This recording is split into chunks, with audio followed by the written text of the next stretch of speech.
Hello हाँ क्या છે તું ફટાફટ કોસા ચોકડી આવી જા ને ઊભો રે અરે શું થયું પણ તું આટલી બધી ઇમરજન્સી બોલાવે છે? મારે કેટલું લાઈટ બિલ આવી ગયું છે કેટલું આવ્યું બતાય?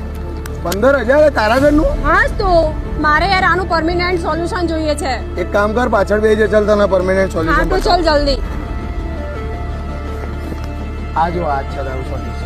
હવે લાઇટ બિલના ટેન્શનથી થઈ જાવ ફ્રી, કેમ કે 0 રૂપિયા ડાઉન પેમેન્ટ ભરી તમે તમારા ઘરે સોલાર સિસ્ટમ લગાવી શકો છો. એમાંય તમને ભાઈ 78,000 રૂપિયાની સબસિડી તો મળવાની જ છે. આપણા મોજીલા વિસનગરના ખોડિયા ઇલેક્ટ્રિકલ કે જેઓ ફ્રીમાં સાઇટ વિઝિટ કરી અને સોલાર પેનલ અને સાધનોનું યોગ્ય નોલેજ આપી ઉત્તમ ક્વોલિટીનું કામ કરી આપે છે, કેમ કે તેઓ પોતે ગવર્મેન્ટ અપ્રુવડ કોન્ટ્રાક્ટર છે. તેઓ ઘરના એલિવેશનનું પૂરું ધ્યાન રાખીને એલિવેશનમાં જ પ્રોપર કામ કરી આપે છે. તેઓ ઘર, ફેક્ટરી, દુકાનો તેમજ બોર ઉપર પણ વ્યાજબી ભાવે સોલાર લગાવી આપે છે. તો પછી રાશેની જોવો છો, લોકેશન અને ફોન નંબર સ્ક્રીન ઉપર આપેલો જ છે. તાત્કાલિક સંપર્ક કરો.